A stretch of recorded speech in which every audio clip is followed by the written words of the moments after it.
Hey guys, Micah from Black Bear Custom Kydex. Today we're going to be talking about the Cold Steel SafeMaker 2.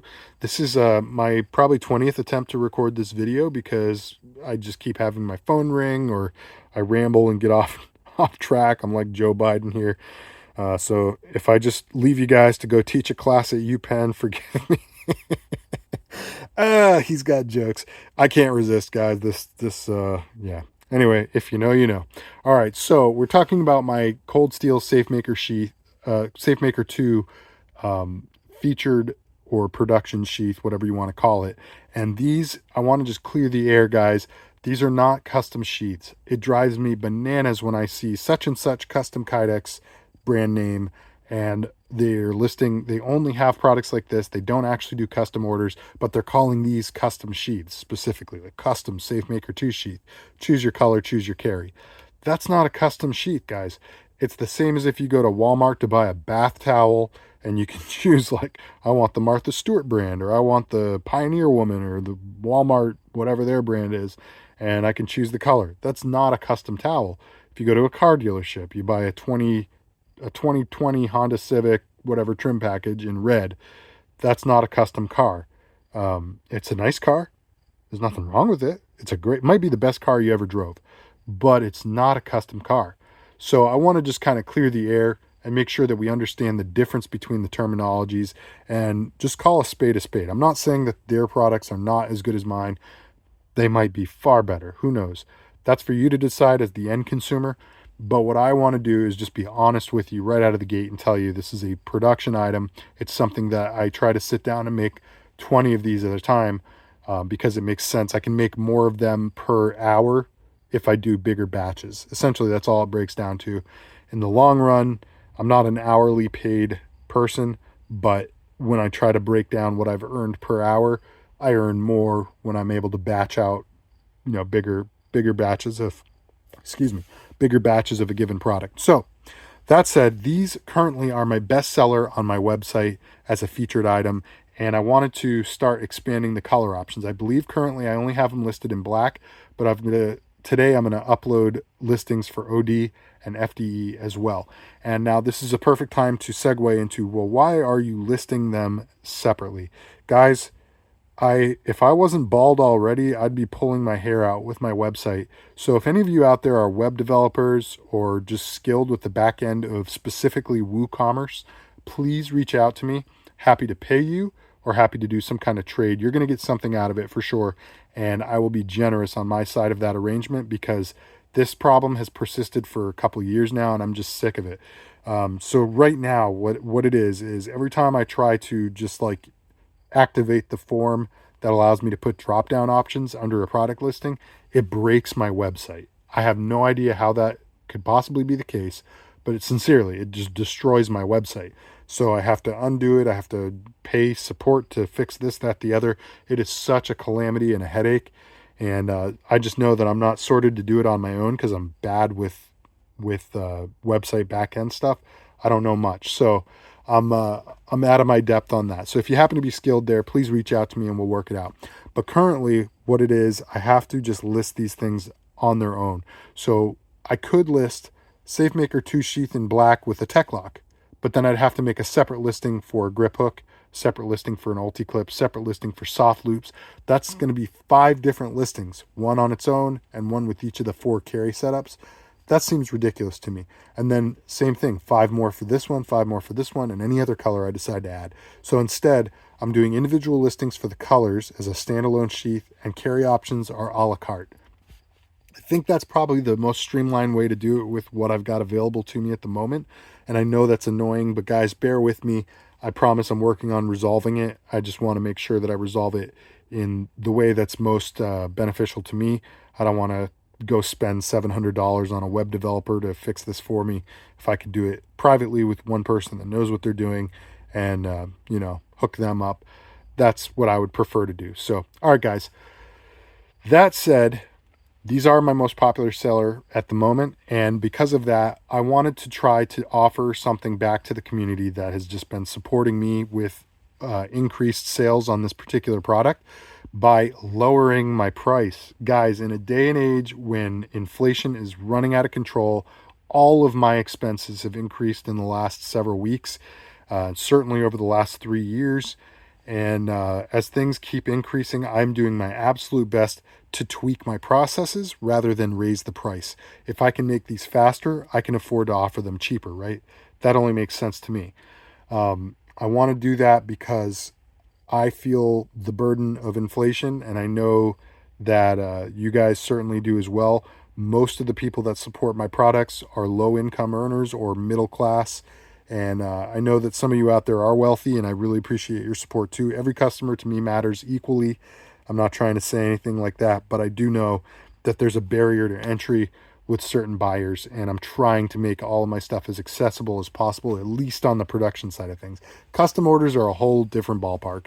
They're very time consuming, so they are very expensive. But with featured products, I think if I'm smart enough to redesign my process and make it quicker for me, I can still cut my costs like that and offer sheaths at the same price to you. However, I've gotten a process down with this particular knife that I can make these sheaths a little bit faster now. And so I'm going to go ahead and stick my neck out on the chopping block and take a little pay hit and try to increase my sale volume by doing that, by dropping my general price for these. So I'm going to go ahead. I'm not going to name the price on the video because 5 years from now it's going to be a different price. But what I want you to do is just click on the description box, and then you'll find a link to the specific product in the description box, and go check out what the price is on it. By the time you look at it, that is the reduced price. But if you looked at it, yesterday, you would see a higher price. So I am decreasing my general price on these. But in addition to that, guys, I want to also run a sale on these. Today is September 5th, September 15th, 2023. I'm going to run a sale. I don't know if I'll start it today, but I'm going to start it in the next couple days, and it's going to run till the end of October. So it's going to be a long sale, guys, like 6 weeks long. And the reason I'm doing this is because I want to see where the limits are. I'm hoping that a lot of extra orders are going to come in, not only because obviously that means more money for me, but I want to start to try to shift things in my business to a point where I have to make 50 of these at a time instead of 5. It would just be the right direction to go in, I think, for myself. So that said, I want to show you guys just a little insight into how I make these, and show you why I really trust this product, why I'm offering it cheaper than I did before. And the sale is going to be like 25% off, so it's going to be a significant sale price. All right, so first off, when I sell one of these, I know that the retention is excellent. The draw is pretty smooth. There's a nice little click in, so you feel that it's secure. And guys, it's not a weak retention. It's a smooth draw, but the retention is sufficient. It's really strong. That's not just going to fall out or move on you without your say-so. So, that said, is it the same on every sheath? Why, yes, it is. And this doesn't sound like an accomplishment necessarily. I think this is kind of like the ideal bare minimum, honestly, to have consistent retention from one to the next. But everything in the formation process and after actually can affect retention. So for example, if the temperature I put the sheath or the material onto my vacuum mold is lower in one iteration, it's not going to form as precisely as it did the last time. Or if I leave it on there less, or if I demold while it's at a high enough temperature that the Kydex can slightly warp and let out some of the definition. All of these things can affect it. Maybe I get the temperature, the duration, the demold temp, all of that consistent and perfect every single time.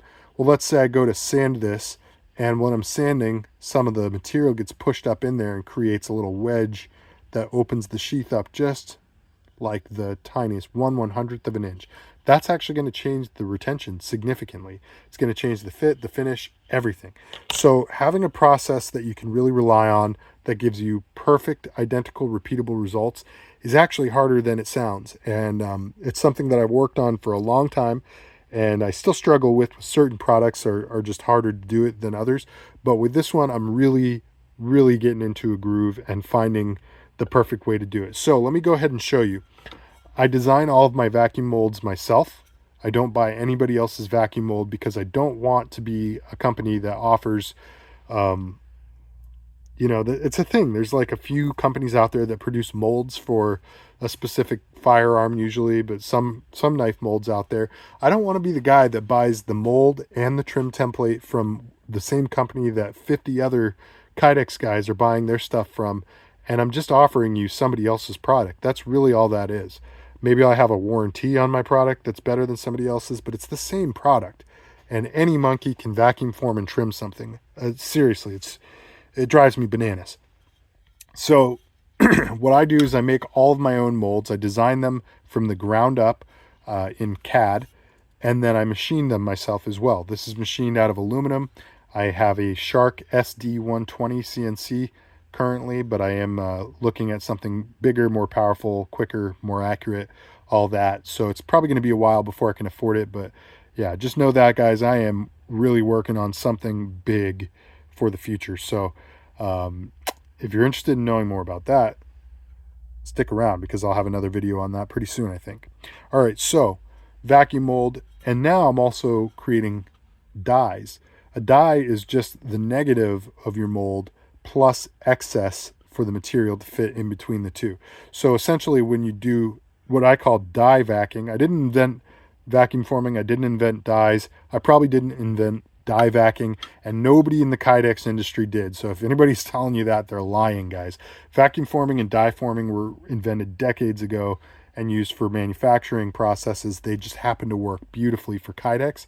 So I do what I call die vacuuming. Maybe there's a different term for it, but I put the material on here, initiate the vacuum, and then I put my die over the face of it and apply pressure.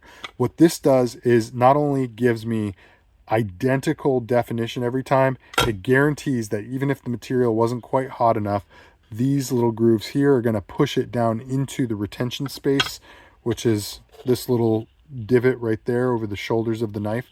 That little retention space gets pushed to the same degree every single time, so the interior of the sheath is identical every time. That's super critical for retention.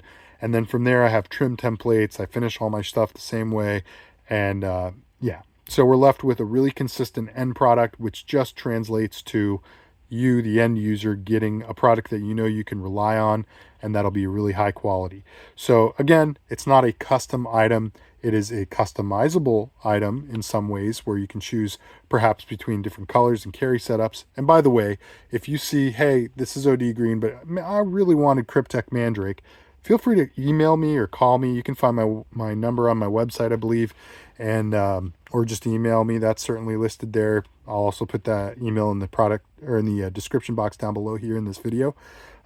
Email me and say, hey man, I really want a Cold Steel SM2 sheath, but I want the Ulti-Clip Slim 2.2, and I wanted the sheath in bubblegum pink carbon fiber Kydex. Cool, I got you, bro. Like, just let me know. I'm more than happy to work with you, and I'll give you the best price I can on those alterations. That said, as far as the sale goes, whenever I initiate that, it will be for just whatever I have listed. And I do intend on expanding the offerings there as well. I'll probably offer maybe a couple patterned options as well, something in Cryptek, maybe a multicam or black multicam. But I want to make sure that you guys have some different options at your disposal at that super discounted price. It'll be a 25% discount on top of an already lowered general price for this particular sheath. So guys, I hope you'll tune in for that. I hope you'll go check out my website store today. And if you don't see the 25% off sale price on there yet, then you know what? I'm going to tell you right now, wait a couple days, and I promise you it'll be there, and you'll get this sheath at an even better price. So guys, thank you so much for your support. Thank you for your viewership. I really appreciate you. Coming up on 10,000 views, and I'm going to be doing a big giveaway for that, by the way. And I've got some other big announcements on the horizon coming right up very soon. So, all right. Well, that's all I got for you guys. I've been rambling. So like, share, comment, subscribe, and stick around for the next video, guys. God bless.